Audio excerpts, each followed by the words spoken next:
Let's talk accountability, y'all. Be accountable for your shit. Because taking accountability is empowering. It takes you out of victimhood. Right. You know, one thing when it comes to me taking accountability, especially when it comes to relationships, I was rushing. You know, in my romantic relationships, I wasn't listening to people when they were telling me what their intentions were and what they weren't, and so I kept not getting what I desired. But I had to take accountability. I wasn't listening to them when they were telling me what they did and what they didn't want. And in friendships, I got to take accountability for, you know, the moments where I needed help and not speaking up. I got to take accountability for my own behavior and not putting it all on the other person. It's very empowering when you do that. We need to take accountability. So nobody, feeling like a victim is not a good feeling. It makes you feel damsel in distress.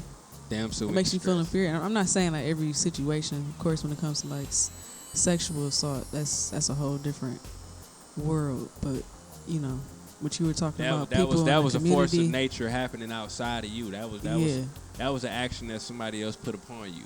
Yes. In which you had to live through. Exactly. Without the means of you setting the motion. Exactly. Or opening the doorway for it to occur. Exactly. It came about. So that's not accountability. So I don't want nobody coming for me about that. But y'all do need to be accountable for, example, the influences that you have on other people.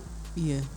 And you can't be a hypocrite if, you know, for example, somebody comes up in your environment and they have toxic traits. But these toxic traits, they got them from you.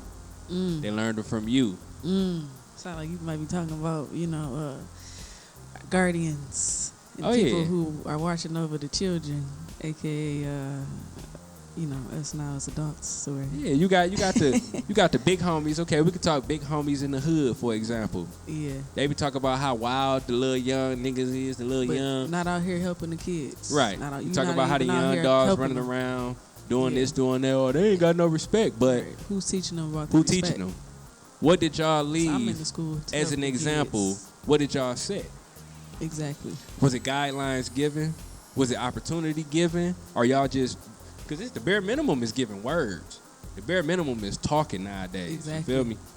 Now, if you couldn't do more than that, you couldn't create an opportunity for people to don't have to go through so many toxic situations as like kids and teenagers growing up, you know, adulthood, the traumas led through the hood.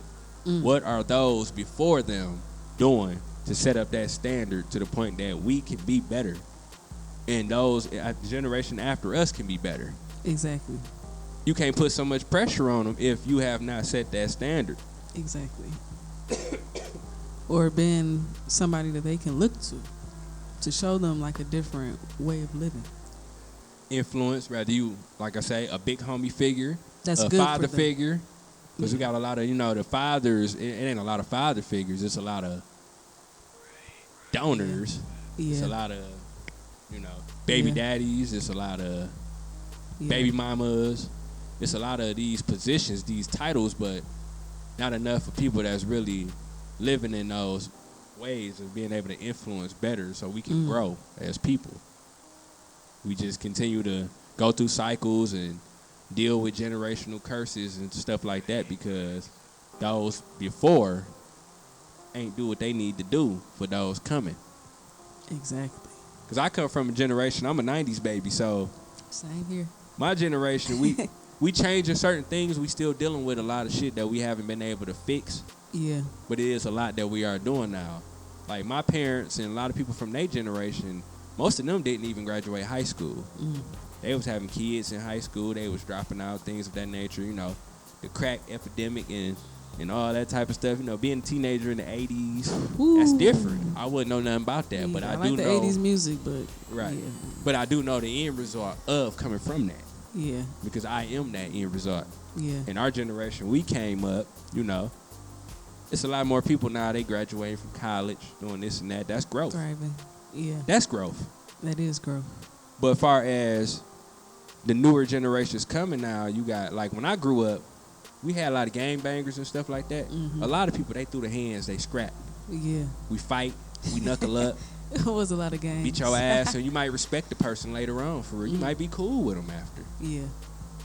Nowadays, these new generation, these little niggas, they scared to fight. They hide behind guns, and you know, that's just all the new generation influence though that's going on. Like, it's cowardice now because the way they being brought up. You think Go let them some of the music? Go let them little homies go scrap in the backyard real quick. Go let them fight. Yeah. Go let them fight. Don't let them build up that hate with each other, and then they get to the point where, oh, I'm gonna get a gun, and come on now. That's the pops talk like on Friday. Exactly. That's where it's at. It's way worse now. Everybody running for a gun, but don't nobody got that heart no more.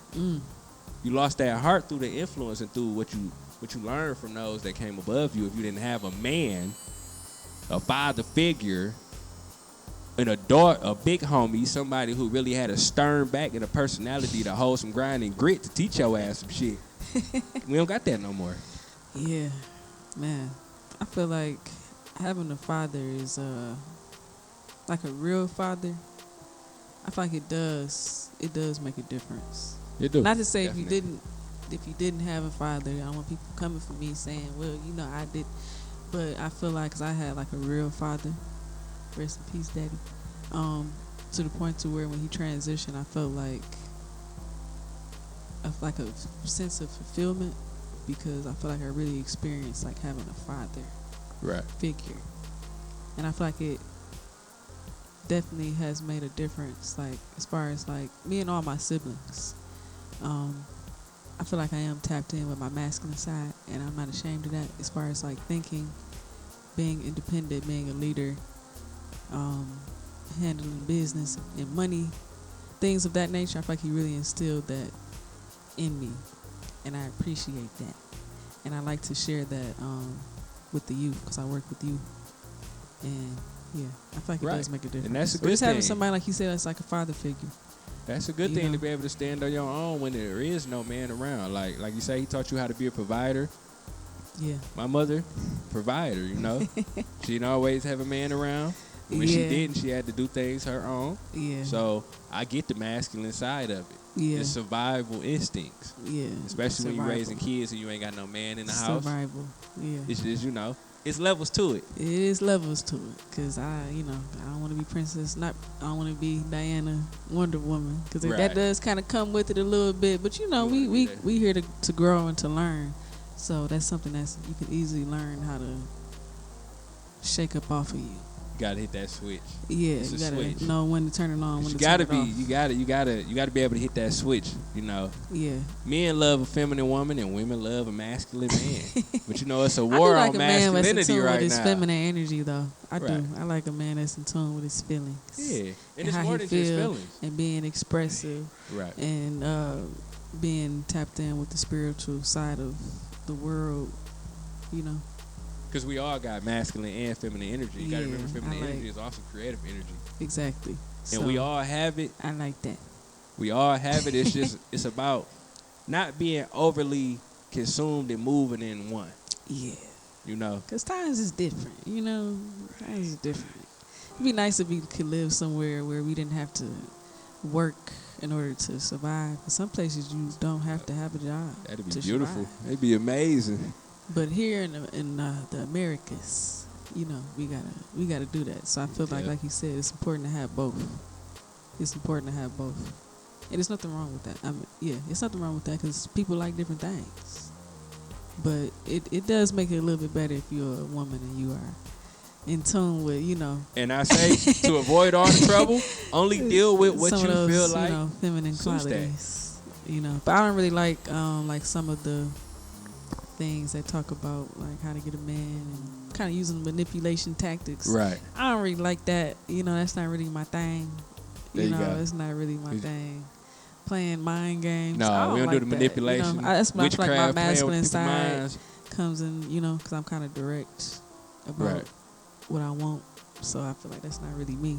To each his own, though. I'm pretty sure it's working for some people. Everybody's different. But I don't. But when I like when we talk about feeling good, that doesn't make me feel good when I'm interacting with people. But I feel like, I don't know, I feel like some women don't know that they're manipulating. But that's like a whole nother. Narc. Goes back to the narc. That's like a whole nother like thing. That's a whole nother rabbit hole. Clearly overdoing the Wonder Woman behavior is not healthy for me. So it's like having that awareness to where I need to relax. And I think that's what's going on right now with a lot of women, like a lot of women that feel that they are in this masculine energy and they want men to step up so they can operate in their feminine. And I think it goes both ways. 'Cause I think men want women to lighten up because men are also trying to be leaders, but women are tussling with them for that position as well. So men are still learning, about leaders, being a leader and taking control and being the head of the household. So we both need grace. Welcome back to Off Script, y'all. I got Gabby Golden here with me, and I am Ray Rax, a.k.a. Ray Ashe. We got more information for y'all. We got more to kick. When you wake up and you open your eyes, you need to visualize where you're going to be. Not where you're going to be a week from now, but where you're going to be that same day. You need to create that day and turn that day into a month, a year, 5 years down the line. The actions that you do on that first day is what's going to get you there. And if you wake up every day having your best day, you can't do nothing but guarantee that future going to be bright. Can't do nothing but guarantee it. Yeah. When y'all walk outside, when y'all walk outside and y'all see them people laying on the ground, laying on the street, you see them people holding them signs, y'all see them people begging for change and begging for money, and whatever it is that they doing. When y'all go outside and y'all see them people with them poo shiesty mask on, y'all see the thieves, the robbers, Good night, Ray. the po people for real. Like, the question is, who you want to be? Who you want to be? You want to be the person that make excuses? The person that got to step on somebody else's back? Step on somebody else's toes? You want to be the person that, you feel me, you gotta sell your soul, or you got to sell your own mama out? What kind of person do you want to be? Or do you want to be that person that set a motherfucking standard for yourself? You set an example, you set a threshold, and you push that boy. Is that who you want to be? I think that's what I'd rather be. Who you want to be? On some dead ass 100. Who you want to be? Who you want to be? Who you want to be? Who you want to be? We all go through things. That's a part of life is having to go through these lessons and these obstacles. But it doesn't take away your light and who you are and who you can be.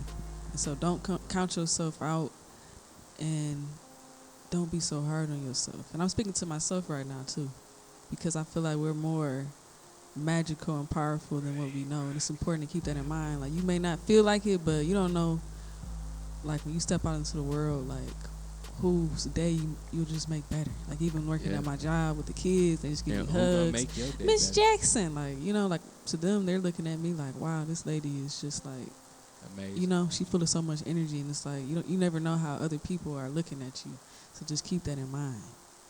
And if people not looking at you like that, then get around some other people. Yeah. Or if there's nobody around, self-care, like, just don't count yourself out. Because when you stop counting yourself out and stop, like, feeling like I can't get to where I'm trying to get to, or if I can't be over there with them, have them come over there with you. Create your own way. But people want to come to you. And just believe that you can be that person that you see somebody else is. Because really, I feel like when it comes to certain people who are, like, doing things, like, that are, like, influencers or famous, they just didn't stop. They just didn't stop. They just kept going. They just kept going. Regardless of what they were going through. And they're not perfect. They have, issues too. But it's like they just didn't stop. That's probably the main difference. They didn't stop until they got to where they wanted to be. So don't stop, y'all. Don't stop. No matter how many hurdles you come across, no matter how many pit stops, the tire roll off in the middle of traffic, go ahead, change it, and keep moving. Yes. Keep moving, y'all. Don't stop. That's Unless gotta you're smelling the roses. Yep. Because the minute you stop is the only time you fail. Is the only time when you quit. That's the only time you gonna fail. Keep that motion going, and that's gonna work for you. That's gonna work for you. And it ain't gonna be easy. That feels good. Sometimes it can be easy, and it can come fast too. But that longevity Yeah. That longevity, the one. Yeah. And perseverance. So this brings me to the aspect of shadow work. Let's talk shadow work. Being familiar and recognizing the trauma that you had to go through growing up and certain habits and traits that stuck onto your personality and made you operate and react to things in this life, that dwells upon your shadow. Be observant and be aware of your shadow. Exactly. Do your shadow work.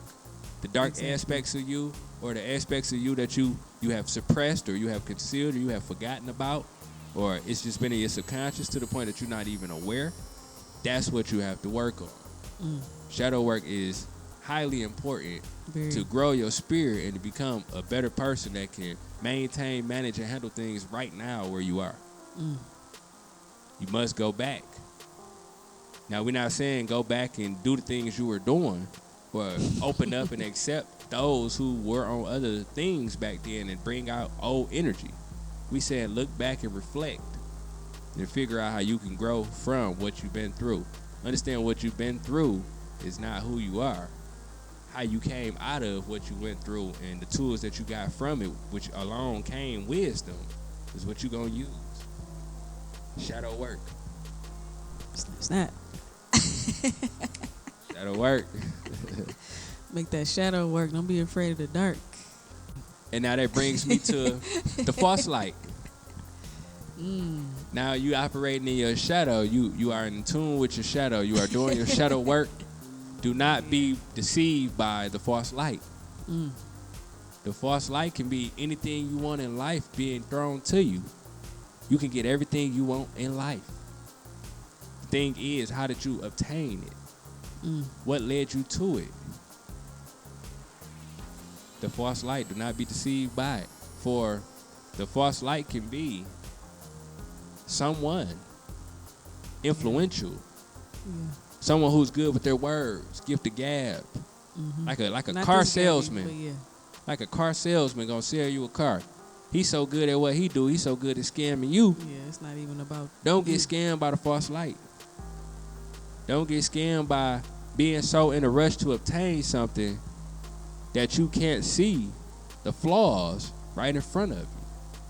This is why I say it's good to have your consistency and your longevity, and sometimes everything don't come fast because that false light will fool you. Pay attention to the false light. Operate in your shadow. You understand that everything that looks like it's for you ain't always for you. True. It's like, for example, you might have that person that you really want to date, you really want to be with. You're going to always go out your way to try to make it happen, but then it's XYZ things happen. You wonder why things keep happening bad or why this ain't going the way it should be going. It's because you keep trying to force something that ain't for you. The false light. Yep.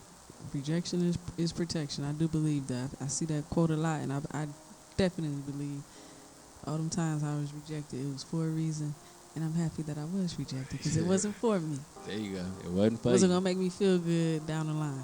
So I agree with that.